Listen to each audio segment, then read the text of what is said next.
বাজার থেকে পাবদা মাছ কিনে এনেছেন, ভাবছেন কি তৈরি করবেন? তো চলুন 10 মিনিটে একদম কম উপকরণে ঝটপট তৈরি করে দেখিয়ে দেবো আজকে আপনাদের পাবদা মাছের ছোট্ট একটি রেসিপি, ধনিয়া পাবদা। তাহলে চলুন শুরু করছি আজকের আমাদের রেসিপি, ধনিয়া পাবদা। তাহলে আজকের আমাদের রেসিপি ধনিয়া পাবদা, অনেকে আবার সবুজ পাবদাও বলে। তো পাবদা মাছটা রান্না করার জন্য আমার যা যা লাগবে আমি কিন্তু সমস্ত কিছু রেডি করে নিয়েছি। এখানে 5 পিস পাবদা মাছ আছে, বেশ বড় বড় সাইজের, আর ওজনের দিক থেকে 500 গ্রাম পাবদা মাছ আছে। আর এই পাবদা মাছটা রান্না করতে মশলা বলতে আমার এই 3টে জিনিস লাগবে আজকে: কাঁচা লঙ্কা, রসুন আর ধনেপাতা। এটার একটা সুন্দর মিহি পেস্ট তৈরি করে নিতে হবে। আর এই ধনেপাতাটাই হচ্ছে মেন, আর এই ধনেপাতাটা না দিলে কিন্তু এই রান্নাটার স্বাদ একদমই আসবে না। ধনিয়া পাবদা যেহেতু, ধনেপাতা ছাড়া কোনো কথা হবে না। ঝালের জন্য দিয়ে দেবো 4টে কাঁচা লঙ্কা, ঝালটা আপনারা আপনাদের নিজেদের স্বাদ অনুযায়ী নিয়ে নেবেন। আর নিয়ে নিয়েছি কয়েক কোয়া রসুন।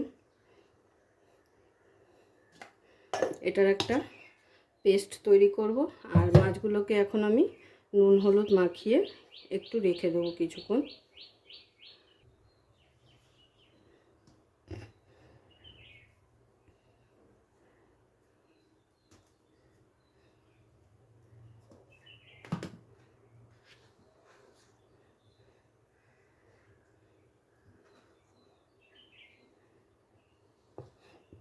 আর সঙ্গে একটু সর্ষের তেল দিয়ে দিচ্ছি নুন হলুদের সাথে।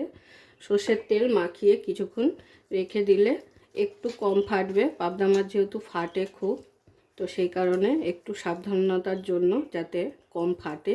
ফাটবে অবশ্যই, কিন্তু যে অতিরিক্ত ফাটে সেটা ফাটবে না একটু সর্ষের তেল মাখিয়ে নেওয়াতে।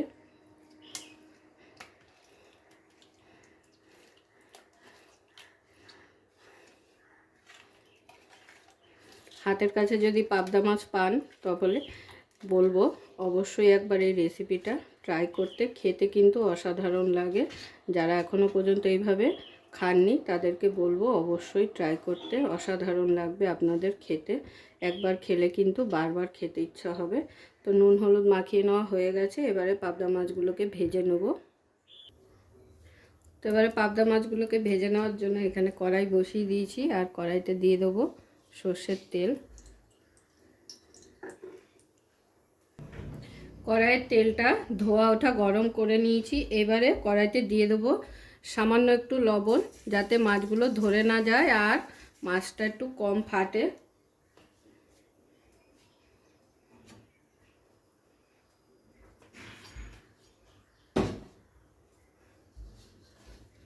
এবারে এক এক করে মাছগুলো দিয়ে দেবো। সেফটির জন্য একটা ঢাকনা নিয়ে নিয়েছি যাতে ফাটলে তেলটা না ছেটে।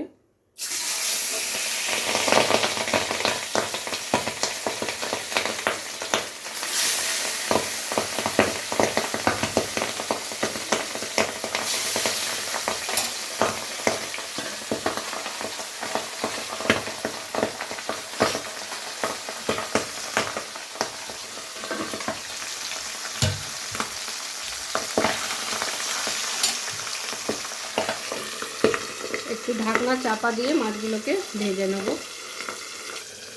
এবারে ঢাকনা খুলে মাছগুলোকে উল্টে দেবো একটু।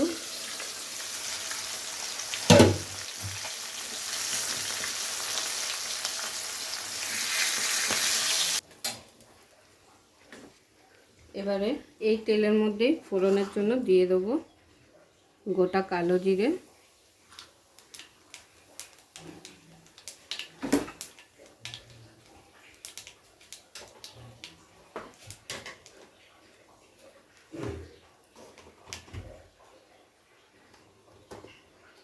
আর দিয়ে দিচ্ছি 2টো শুকনো লঙ্কা।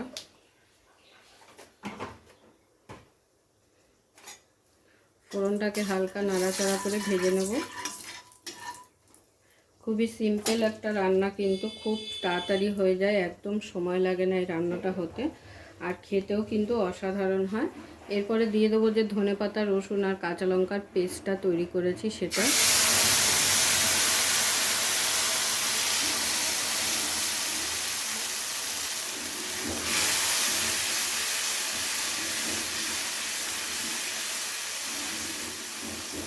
এরপর কিছুক্ষণ সময় নিয়ে খুব ভালো করে নাড়াচাড়া করে কষিয়ে নিতে হবে। আর মিক্সির বাটিটা ধুয়ে দিয়ে দিচ্ছি সামান্য একটু জল।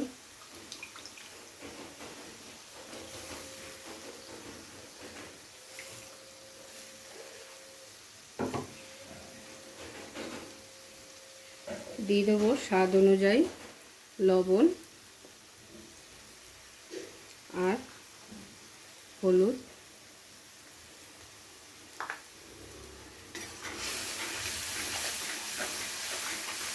মশলা বলতে কিন্তু আর তেমন কিছুই এখানে দেব না।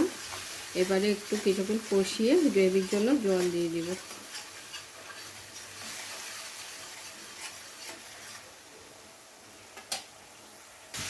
তো দেখুন সমস্ত মশলা যখন কষে গিয়ে এরকম তেল ছাড়তে শুরু করবে তখন বুঝতে হবে যে আপনাদের মশলা খুব ভালোভাবে কষে গেছে। তো এবার আমি গ্রেভির জন্য এখানে জল দিয়ে দেবো। আর জল কিন্তু খুব পরিমাণে দিতে হবে না, সামান্য, যেহেতু এটা গা মাখা হবে। তো দিয়ে দিচ্ছি জল। আর পাবদা মাছ কিন্তু এমনি খুব নরম হয়, খুব বেশি ফোটানোর দরকার হয় না। এবারে গ্রেভির জলটা যখন ফুটে উঠবে তখন পাবদা মাছগুলো এর মধ্যে দিয়ে দেবো। তো দেখতেই পেলেন কত সহজে আর কম সময়ে কিন্তু কম উপকরণে এই রেসিপিটা আপনারা ঝটপট তৈরি করে ফেলতে পারবেন। তো হাতের কাছে যদি পাবদা মাছ পান তাহলে অবশ্যই এইভাবে তৈরি করে একবার খেয়ে দেখবেন। তো ঝোলটা এখন ফুটে উঠেছে, এবারে আমি ঝোলের মধ্যে এক এক করে মাছগুলোকে ছেড়ে দেবো।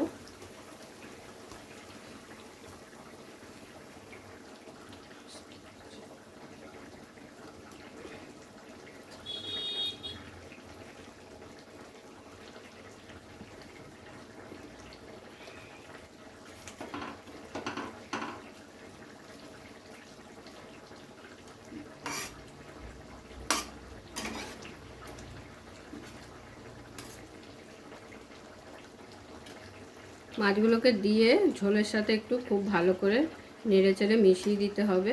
যেহেতু গ্রেভি খুবই অল্প, তো সেই কারণে একটু ভালো করে উল্টে পাল্টে মিশিয়ে দিচ্ছি।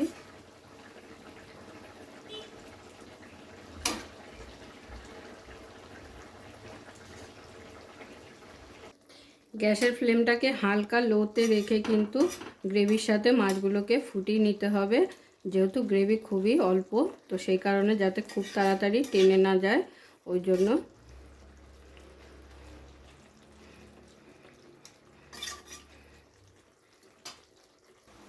তো দেখুন আমার কিন্তু পাবদা মাছ একদম রেডি। গ্রেভি কিন্তু অনেকটাই টেনে গেছে, যেটুকু পরিমাণ ছিল এরকম হালকাই কিন্তু গামাখা গ্রেভি হবে। তো এবারে আমি পাবদা মাছটা নাবিয়ে নেব। পুরো ভিডিওটা দেখার জন্য সকলকে অসংখ্য ধন্যবাদ। এরকম আরও নিত্য নতুন ভিডিও দেখার জন্য চ্যানেলটি অবশ্যই সাবস্ক্রাইব করে নেবেন আর পাশে থাকা বেল আইকনটি প্রেস করে নেবেন নতুন রেসিপির আপডেট পাওয়ার জন্য। তো সবাই ভালো থাকবেন, সুস্থ থাকবেন। আবারও দেখা হচ্ছে আপনাদের সাথে নতুন একটি রেসিপি নিয়ে।